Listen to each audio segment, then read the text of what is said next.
फिर से आपको नए अस्पताल की एनिवर्सरी मुबारक हो एक बार फिर। मैंने सोशल मीडिया पे उसकी वीडियोस भी देखे हैं, उसके पिक्चर्स भी देखे हैं, बहुत खूबसूरत लग रहा है। तो मैं जब भी आया चंडीगढ़ में तो ज़रूर विजिट करूंगा आपके हॉस्पिटल में, आपसे मिलने आऊँगा मैं। और दरअसल आज का वीडियो बनाने का मेरा एक खास मकसद ये है कि मैं अक्सर आप सोशल मीडिया पे आपके वीडियोस, आपके पिक्चर्स, आपके और जितना भी जो कुछ भी आप डालते हैं इसके बारे में तो मैं देखता रहता हूँ, कभी लाइक करता हूँ, कभी शेयर करता हूँ। तो आज मेरे दिल में आया कि यार मैं आपसे सवाल तो पूछूं कि आपने मेरे सर के हेयर ट्रांसप्लांट करने के लिए मना क्यों कर दिया था। तो उस चक्कर में तो सबसे पहला सवाल जो मेरा है वो यही है कि आपने मुझे मना क्यों किया हेयर ट्रांसप्लांट करने के लिए। नमस्कार सर, धन्यवाद आपके आशीर्वाद के लिए। और अभी काफ़ी टाइम हो गया है, आप आए नहीं डार्लिंग बर्ड्स में। अगली बार जब आओगे लॉकडाउन के बाद तो प्लीज़ हमको मिलते हुए जाइए। सर, किसी भी क्लिनिक का सौभाग्य होगा अगर आप जैसे उच्च श्रेणी के कलाकार, टॉप बॉलीवुड एक्टर उनके क्लिनिक में आके हेयर ट्रांसप्लांट कराएं। लेकिन कभी कभी ये संभव नहीं हो पाता क्योंकि ग्रेड 6 और ग्रेड 7 बॉल्डनेस में आपको जैसे मालूम ही है, हमने डिस्कस किया है 6 साल पहले कि इतना डोनर एरिया नहीं होता कई लोगों में कि हम इतना बड़ा एक्सटेंसिव बॉल्डनेस का एरिया कवर कर सकें और पूरे बाल घने हों जैसे अक्सर लोग चाहते हैं। तो इन केसेस में, ताकि लोग बाद में डिसअपॉइंट ना हों हेयर ट्रांसप्लांट के बाद, क्योंकि हेयर ट्रांसप्लांट में काफ़ी इमोशंस जाती हैं, काफ़ी खर्चा भी होता है और काफ़ी टाइम लगता है बाल उगने में, तो लोग डिसअपॉइंट ना हो जब बाल उगें कि वो रिजल्ट नहीं मिला जो हम चाहते थे। तो इसलिए ग्रेड 7 और ग्रेड 6 बॉल्डनेस तो हम करते हैं, बहुत करते हैं, लेकिन हमको देखना है कि पेशेंट के पीछे बाल उतने हैं जितना वो एरिया कवर करना चाहते हैं कि नहीं। आई एम सॉरी आपको हमने ना कहा, लेकिन उसके अलावा हमारे पास कोई जरिया नहीं था। हेयर ट्रांसप्लांट जर्नी पे निकलने के लिए पहले हमको सोचना है कि हमारे पास वो सामान है कि हम वो जर्नी पे निकलें। ऐसा नहीं है कि हमने प्लान किया यहाँ से दिल्ली जाना और बस अंबाला तक ही जा पाए और फिर मायूस होकर वापस लौटना पड़े चंडीगढ़। तो हमारे पास जब तक वो साजो सामान नहीं है जर्नी पे निकलने का, हम वो जर्नी नहीं करना चाहते। ऐसे ही हेयर ट्रांसप्लांट पे अगर हमारे पास रिसोर्सेज नहीं है, अगर हमारे पास डोनर एरिया नहीं है सर का या बॉडी के बालों का, तो उस जर्नी पे निकलना एक विफल प्रयास होगा, जो कि मैं नहीं चाहता हूं कि मेरे पेशेंट डिसअपॉइंट हो और उनको जो चाहिए हम ना दे पाए, उनकी जो एक्सपेक्टेशंस हैं उन पे हम खरा नहीं उतर पाए। तो इसीलिए सर हमने आपको मना किया था हेयर ट्रांसप्लांट के लिए, क्योंकि आपके पास उतने ग्राफ्ट नहीं है सर कि हम आपका हेयर ट्रांसप्लांट कर पाएं और वो रिजल्ट दे पाएं जिसमें कि आप स्क्रीन पे अच्छा लगे। आप तो ऑलरेडी हेयर पीस डालते हैं, वो वाली डेंसिटी हम कभी नहीं दे पाएंगे। तो इसीलिए हमने आपको हेयर ट्रांसप्लांट के लिए नहीं जाने के लिए एडवाइस किया था। Hope you will understand. ठीक है, ये तो मैं समझ गया। अब आप मुझे ये बताइए कि मेरे अलावा और कौन कौन से इंस्टेंसेस हैं या सिचुएशंस हैं जिसमें आप हेयर ट्रांसप्लांट के लिए मना कर देते हैं। ग्रेड 6 और ग्रेड 7 बॉल्डनेस जैसे आपकी है, उसमें कई लोग फिट नहीं होते। इसके अलावा और भी कंडीशंस हैं जिसमें एलिजिबिलिटी हेयर ट्रांसप्लांट के लिए नहीं होती। वो हैं जैसे कोई मेडिकल कंडीशंस, कई लोगों को ब्लीडिंग डिसऑर्डर्स होते हैं, उनका ब्लीडिंग टाइम, क्लॉटिंग टाइम लंबा होता है, अनलेस मेडिसिन के थ्रू उनका bleeding time, clotting time control किया जाए। दूसरा है अनकंट्रोल्ड हाइपरटेंशन, जिसका ब्लड प्रेशर अनकंट्रोल्ड है, दवाई ले रहे हैं या नहीं ले रहे, तो इन केसेस को हम हेयर ट्रांसप्लांट नहीं करते। फिर है डायबिटीज। अगर डायबिटीज आपका कंट्रोल है तो कोई प्रॉब्लम नहीं है। अगर आपका HbA1c लेवल, जो कि आपके पिछले 3 महीने का ग्लूकोज लेवल दर्शाता है, अगर वो नॉर्मल है, अगर वो 6.5 से नीचे है, तो हेयर ट्रांसप्लांट हम कर सकते हैं। फिर और कंडीशन है जैसे हार्ट प्रॉब्लम। अगर हार्ट प्रॉब्लम इतना है कि उसमें ब्लड थिनर देने जरूरी है तो हम हेयर ट्रांसप्लांट नहीं कर पाएंगे। लेकिन अगर ब्लड थिनर अपने कार्डियोलॉजिस्ट से पूछ के 7 दिन पहले बंद कर दो तो कोई प्रॉब्लम नहीं है, हम हेयर ट्रांसप्लांट करते हैं, अक्सर करते हैं इन लोगों का। फिर वो लोग हैं जिनको बॉडी इमेज डिसऑर्डर्स हैं, उनके मानसिक तरीके से उनको लगता है कि उनकी जो इमेज है वो सिर्फ बालों के जाने की वजह से गई है। अगर उनके बाल आ जाएंगे तो जो उनकी एक्सेप्टेबिलिटी है सोसाइटी में, उनके वर्क प्लेस में, उनकी फैमिली लाइफ में वापस आ जाएगी। इसे बॉडी इमेज डिसऑर्डर कहते हैं। इसमें आपको बहुत ध्यान से हेयर ट्रांसप्लांट करना है, वो भी साइकियाट्रिस्ट की कंसल्टेशन के साथ, बिकॉज बॉडी इमेज डिसऑर्डर्स में बड़ा मुश्किल है पेशेंट को सेटिस्फाई करना, बिकॉज बॉडी इमेज डिसऑर्डर तो अंदरूनी है वो बाल लगाने से नहीं आएगा वापस। तो ये केयरफुल रहना है कि बॉडी इमेज डिसऑर्डर जिसको है उसमें हेयर ट्रांसप्लांट नहीं करना चाहिए। फिर लास्टली जो कई पेशेंट्स होते हैं जिनकी एक्सपेक्टेशंस इतनी ज़्यादा हैं हेयर ट्रांसप्लांट से, जो कि हम नहीं डिलीवर कर सकते, जिनके ग्राफ्ट्स बहुत कम हैं, पर वो चाहते हैं कि फुल हेड ऑफ हेयर, पूरी डेंसिटी जैसे पिक्चरों में मूवी स्टार की होती है वैसी आए, तो वो नहीं दे पाएंगे। और ग्रेड 6 ग्रेड 7 बॉल्डनेस चाहते हैं कि उनकी हेयर लाइन बिल्कुल नीचे हो और उनके टेम्पल पॉइंट बिल्कुल क्लोज इन करके हम बनाएं, तो ये भी नहीं पॉसिबल है, because hair line with age पीछे जाती है और टेम्पल्स विद एज रिसीड होते हैं। अगर हम हेयर लाइन फिक्स कर दें through hair transplant in grade 6 grade 7 baldness, जब पेशेंट 35, 30, 50 साल का होगा, तो बहुत आउट ऑफ प्लेस लगेगी। इन केसेस में भी अगर पेशेंट की एक्सपेक्टेशंस हम रिकैलिब्रेट नहीं कर पाते हैं तो हेयर ट्रांसप्लांट नहीं करना चाहिए। अच्छा, ये जो ग्रेड 6 और ग्रेड 7 होता है, इसमें पूरा सर कवर हो जाता है क्या? मतलब can you cover the head fully with those hairs? अगर आपकी एक्सपेक्टेशंस और आपकी डोनर ग्राफ्ट अवेलेबिलिटी में मेल हो, अगर ये दोनों मेल खाते हों, तो पूरा सिर अच्छी डेंसिटी के साथ, जिसको हम हेड फुल ऑफ हेयर कहते हैं, ग्रेड 6 और ग्रेड 7 में भी मिल सकता है। लेकिन अक्सर देखा गया है ग्रेड 6 और ग्रेड 7 में हमको कहीं ना कहीं कटौती, कहीं ना कहीं हमको कम ग्राफ्ट लगाने पड़ते हैं, क्योंकि ये एरिया ही इतना बड़ा है और ग्राफ्ट अवेलेबिलिटी इतनी कम होती है। ज़्यादातर लोगों में पूरे बॉडी ग्राफ्ट्स नहीं होते, तो इसमें हम लोग ज़्यादा हेयर डेंसिटी आगे देते हैं और जैसे पीछे जाते हैं इंक्रीमेंटली क्राउन की तरफ, वर्टेक्स की तरफ डेंसिटी कम होती जाती है। तो अगर आगे से देखेंगे तो हेयर लाइन बिल्कुल ठीक नजर आएगी, आपके मिड स्कैल्प जो कि सिर के ऊपर का हिस्सा है वो ठीक डेंसिटी का दिखेगा। लेकिन जैसे पीछे से देखेंगे आप तो उसमें स्किन दिखेगा ही, क्योंकि अगर हमारे पास इतने ग्राफ्ट नहीं है तो इतना बड़ा एरिया कवर करना नामुमकिन है।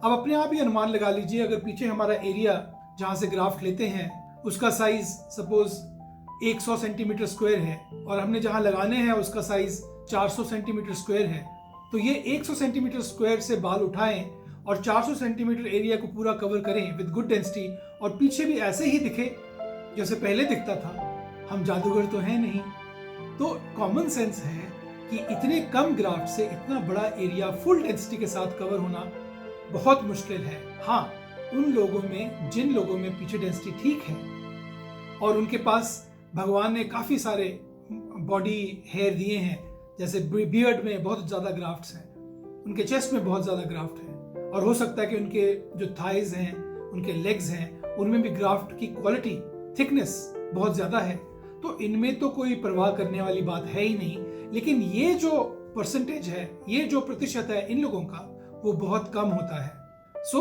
अक्सर ग्रेड 6 और ग्रेड 7 बॉल्डनेस में हम full head of hair, normal lush looking head of hair नहीं दे पाते। It is only an illusion, ये एक आंखों का धोखा है। और काफ़ी लोग पीछे हेयर ट्रांसप्लांट ग्रेड 6 में नहीं कराते, पीछे विग लगा देते हैं, और कई लोग हेयर फाइबर यूज करते हैं पीछे क्राउन एरिया में, तो फुल लुक देने के लिए। अच्छा, ये बताइए, ये एंड्रोजेनेटिक एलोपेशिया क्या होता है? ये जरा टेक्निकल वर्ड्स हैं तो मेरी समझ में नहीं आया, तो मैंने कहा मैं आपसे पूछूं कि एक्चुअली ये क्या होता है? एंड्रोजेनेटिक एलोपेशिया या मेल पैटर्न बॉल्डनेस, ये एक जेनेटिक, जिसको हम हिंदी में कहेंगे आनुवांशिक प्रक्रिया है, जिसमें कि आपकी जीन्स में कोडिंग हुई है गंजेपन की, और 80% केसेस में ये आपकी मदर के साइड में जो मेल्स हैं उस तरफ से आती है, ओनली 20% केसेस में आपके फादर के साइड से। तो इनमें जो कोडिंग है वो निर्धारित करती है कि आने वाले टाइम में किस टाइम पे आपकी बॉल्डिंग शुरू होगी, 25 पे शुरू होगी, 35 पे शुरू होगी, ये सब लिखा हुआ है जीन्स में, और कितनी सेवेरिटी तक आपकी बॉल्डनेस बढ़ेगी। आपकी बॉल्डनेस ग्रेड 3 में रुक जाएगी कि ग्रेड 4 तक जाएगी कि ग्रेड 5 या फिर 6, 7 तक जाएगी। तो ये सारी कोडिंग या जन्म पत्री जिसको आप कह सकते हैं, ये आपकी जीन्स में लिखी हुई है, उस पर आप कुछ नहीं कर सकते। तो इसके अलावा कोई क्योर नहीं होता। सिर्फ जब गंजापन होता है तो हम हेयर ट्रांसप्लांट कर सकते हैं, या जब थिनिंग होनी शुरू होती है तो हम DHT ब्लॉकर, जो कि DHT हार्मोन जो कि टेस्टोस्टेरोन से बनता है, उसका बालों पे असर कम करता है। ये DHT हार्मोन आपके बालों को वीक करता है। ये जेनेटिकली डिटरमिन्ड है कि आपके बाल डीएचटी के असर में आएंगे। जिनकी जेनेटिक वॉल्टिंग नहीं है उनको डीएचटी असर नहीं कर सकता, क्योंकि उनके बालों में, उनके रूट्स में डीएचटी रिसेप्टर्स हैं ही नहीं। अगर हैं तो बहुत कम है। तो अगर आपको मेल पैटर्न बॉल्डनेस है तो आपको बॉल्डनेस होके ही रहेगी। आप उसको थोड़ा पोस्टपोन कर सकते हो डीएचटी ब्लॉकर्स लेके, या फिर जब बॉल्डनेस हो जाती है आप हेयर ट्रांसप्लांट करा सकते हो। अच्छा भट्टी साहब, ये जब आप ग्रेड 6 या ग्रेड 7 का कोई केस आ जाता है आपके पास, तो इसमें तो बहुत सारे हेयर ग्राफ्ट लगते होंगे, तो इसका कॉस्ट क्या होता होगा? हाँ, हम लोग जो चार्ज करते हैं वो पर ग्राफ्ट रेट है। जितने ग्राफ्ट ज्यादा होंगे उतना ही एरिया ज्यादा होगा और उतने ही ग्राफ्ट ज्यादा लगेंगे, तो उतनी ही कॉस्ट बढ़ेगी। हाँ, अगर ज्यादा ग्राफ्ट्स लगने हैं तो कुछ डिस्काउंट हम दे देते हैं, और अगर बहुत एरिया है, अगर स्कैल्प ग्राफ्ट से आपका एरिया कवर नहीं होता और बॉडी ग्राफ्ट्स लगेंगे, जो कि अक्सर ग्रेड 6 एंड ग्रेड 7 बॉल्डनेस में लगते ही हैं, बॉडी हेयर ट्रांसप्लांट होता ही है, तो इसमें आपका खर्चा और बढ़ जाएगा। लेकिन क्योंकि ग्रेड 6 और ग्रेड 7 बहुत कम लोगों में एक ही सेशन में कवर हो पाता है, टाइम मिल जाता है इस पे पैसे खर्चने का और पैसे अरेंज करने का। हाँ, अगर ठीक से हेयर ट्रांसप्लांट प्लान किया जाए, अगर आप जल्दी में नहीं हैं तो ऐसे समय में हेयर ट्रांसप्लांट कराएं जबकि हम आपको ज़्यादा डिस्काउंट दे पाएं, जैसे कि गर्मियाँ, या फिर आप वेट लिस्ट में नाम लिखवा दीजिए, कोई पेशेंट नहीं आए, कैंसिल कर ले तो हम आपको बुलाएं और आप शॉर्ट नोटिस पे आ जाएं, तो इससे आपका कॉस्ट काफ़ी कम हो सकता है। अच्छा, ये जब आप समझो ग्रेड 7 का ये प्रोसीजर कर रहे हैं किसी के साथ, तो क्या ये एक सेशन में हो जाता है, मतलब 2-3 दिन में, या फिर इससे ज्यादा टाइम लगता है? कितना टाइम लगता है? पहले तो हम ये डिटरमिन करें कि सेशन का मतलब क्या है। सेशन का मतलब है कि अभी पेशेंट आया है आपके पास, 1 दिन, 2 दिन, 3 दिन में जो प्रोसीजर होता है उसको एक सेशन कहते हैं। हाँ, 1 दिन का सेशन, 2 दिन का सेशन या 3 दिन का सेशन। ग्रेड 6 और ग्रेड 7 बॉल्डनेस में ज्यादातर लोगों को 2 सेशन चाहिए होते हैं, जिनके बीच में 6 महीने का वक्फा होता है, गैप होता है, क्योंकि हम उसी एरिया से ज्यादा ग्राफ्ट अगले सेशन में ले सकते हैं। एक ही सेशन में अगर हम लेंगे तो उसमें इतनी स्कारिंग होगी, इतनी ज्यादा डैमेज हो जाएगा बालों का, पीछे छिद्दा दिखना शुरू हो जाएगा, जो कि बहुत गंदा लगेगा। तो इसीलिए हम गैप देते हैं 6 मंथ्स का, और यूजुअली हम 2 या 3 सेशन में 6-6 महीने के गैप के बीच में लार्ज एरियाज कवर करते हैं, ग्रेड 6, ग्रेड 7 एरिया के बॉल्डनेस। हाँ, कभी कभी वो पेशेंट होते हैं जिनके बाल पीछे बहुत ज्यादा होते हैं ग्रेड 6 और ग्रेड 7 के बावजूद, और उनके पास बॉडी हेयर बहुत ज्यादा होते हैं, चेस्ट में, बियर्ड में और बाकी एरियाज में भी बहुत बॉडी हेयर होते हैं। तो इन केसेस को हम एक ही सेशन में, 1 दिन में तो नहीं मुमकिन होता, 2 या 3 दिन के सेशन में हम पूरा करने की कोशिश करते हैं। तो ये सच है कि एक सेशन में ग्रेड 6 और ग्रेड 7 बॉल्डनेस में जिनके पास डोनर सप्लाई की कोई प्रॉब्लम नहीं है स्कैल्प और बॉडी ग्राफ्ट्स में, तो उनको हम एक सेशन में कवर कर सकते हैं। अच्छा, ये जो आप डोनर एरिया से बाल निकाल के लगाते हैं, तो उस एरिया में बाल दोबारा आ जाते हैं?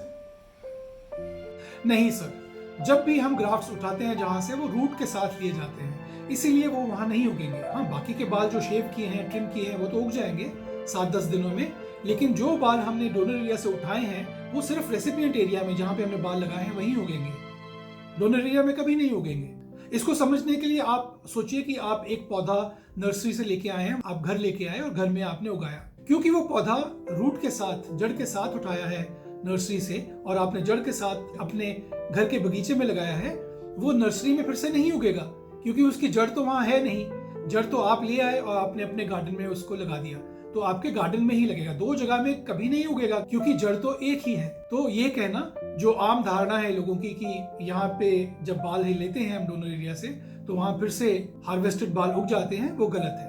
अच्छा, ये एक नई बात सुनी है मैंने, मेरी समझ में नहीं आई। ये बॉडी हेयर ट्रांसप्लांट क्या होता है? ये जरा आप ठीक से समझा सकते हैं? मेरे लिए ये थोड़ा नई बात है। बॉडी हेयर ट्रांसप्लांट जो टर्मिनोलॉजी है, बहुत आम यूसेज है इसकी। ये एक्सटेंसिव केसेस में हम यूजुअली करते हैं, ग्रेड 5, ग्रेड 6, ग्रेड 7, ज्यादातर ग्रेड 6 और 7 में ही यूज होते हैं ये।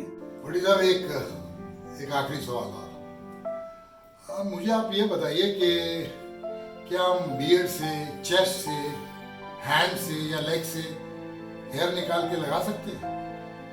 क्या ये पॉसिबल है? बॉडी हेयर ट्रांसप्लांट में हम बाल सिर के अलावा हम लोग बियर्ड से लेते हैं, चेस्ट से लेते हैं, या अगर आपके बॉडी के और हिस्से में अगर मोटे बाल हैं, ये बाल अच्छी क्वालिटी के हैं, तो वो हम यूज करते हैं। Beard, chest and rarely other parts of the body. कई बार ऐसे होता है कि पेशेंट के स्कैल्प के बाल बहुत कमजोर होते हैं, तो अगर हम आगे उनके हेयर लाइन बनाएं उससे, तो उससे रिजल्ट थोड़ा मॉडरेट या बहुत वीक रिजल्ट आता है। जब ये पेशेंट्स चाहते हैं कि हमारी आगे बहुत फुलनेस दिखे, तो हम उनको ये ऑप्शन देते हैं कि हम आपके स्कैल्प बाल जो कि पतले हैं, उनमें आपके दाढ़ी के बाल जो कि मोटे हैं, 3 गुना मोटे होते हैं, वो मिक्स कर देंगे तो आपकी वॉल्यूम थोड़ी ज्यादा अच्छी होगी सिर्फ स्कैल्प के बाल लगाने के कंपैरिजन में। बॉडी हेयर सिर्फ अकेले बॉडी हेयर नहीं लगाए जाते, बॉडी हेयर ही लगाएंगे तो वो अजीब लगेंगे, वो नेचुरल नहीं लगेंगे। तो इसलिए जब भी हम बॉडी हेयर की बात करते हैं तो हमारे पास स्कैल्प हेयर होने भी जरूरी हैं। ज्यादातर 1:4 रेशियो में बॉडी हेयर लगाए जाते हैं, सिर के 4 बाल और बॉडी का 1 बाल, ताकि बॉडी हेयर की जो कैरेक्टरिस्टिक है, जो उसकी पेक्यूलियरिटीज हैं, जो उसका नेचर है, वो नहीं दिखे, वो विलुप्त हो जाए और जो आपका रिजल्ट है वो नेचुरल दिखे। इसीलिए केवल बॉडी हेयर लगाना अननेचुरल होता है और ये नहीं किया जाता। हाँ, बियर्ड हेयर और चेस्ट हेयर काफी अच्छे काम आते हैं। बियर्ड हेयर तो बहुत ही अच्छे होते हैं, बिकॉज बियर्ड हेयर बहुत थिक होते हैं, कोर्स होते हैं। जब हम उनको स्कैल्प ग्राफ्ट्स के साथ मिक्स करके लगाते हैं तो वॉल्यूम बढ़ती है, एरिया बढ़ता है जो हम कवर करते हैं, और वो अच्छी लुक देते हैं। Second choice of body here is chest graft. Chest grafts थोड़े पतले होते हैं, तो ज्यादातर हम आगे नहीं लगाते, जहां पे वॉल्यूम चाहिए होती है तो हम उसको क्राउन में यूज करते हैं। तीसरा है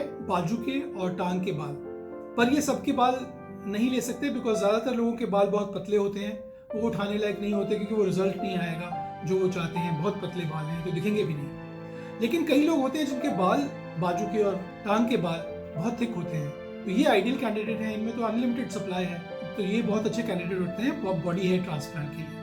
लेकिन 2-3 साल लग जाते हैं इनको उगने में, बिकॉज इनका लाइफ साइकिल ही इतना लंबा है। नहीं तो इससे अच्छा है कि हम 2-3 सेशन कर लें बियर्ड से और स्कैल्प से और ग्राफ्ट लेने के लिए, वो ज्यादा उचित रहेगा। बॉडी के हर हिस्से के बाल काम में नहीं आते बॉडी हेयर ट्रांसप्लांट में। नंबर बढ़ाने के काम जरूर आएंगे, लेकिन वो आपको रिजल्ट नहीं दे पाएंगे। तो सिर्फ बियर्ड ग्राफ्ट्स और चेस्ट ग्राफ्ट्स ही ज्यादातर यूज में आते हैं body hair transplant. Thank you sir for hosting, thank you for asking these questions. बहुत अच्छा लगा आपने अपना टाइम निकाला और हमें ये क्वेश्चंस पूछे। और मैं अपने व्यूअर्स को ये कहना चाहूँगा कि अगर आपको ये हमारी हेयर लॉस और हेयर ट्रीटमेंट, हेयर ट्रांसप्लांट पे टॉक्स अच्छी लगती हैं, प्लीज सब्सक्राइब कीजिए, ताकि हम आपको भरोसेमंद, रिलायबल इंफॉर्मेशन देते रहें और आप हमें एनकरेज करते रहें। धन्यवाद, थैंक यू, जय हिंद।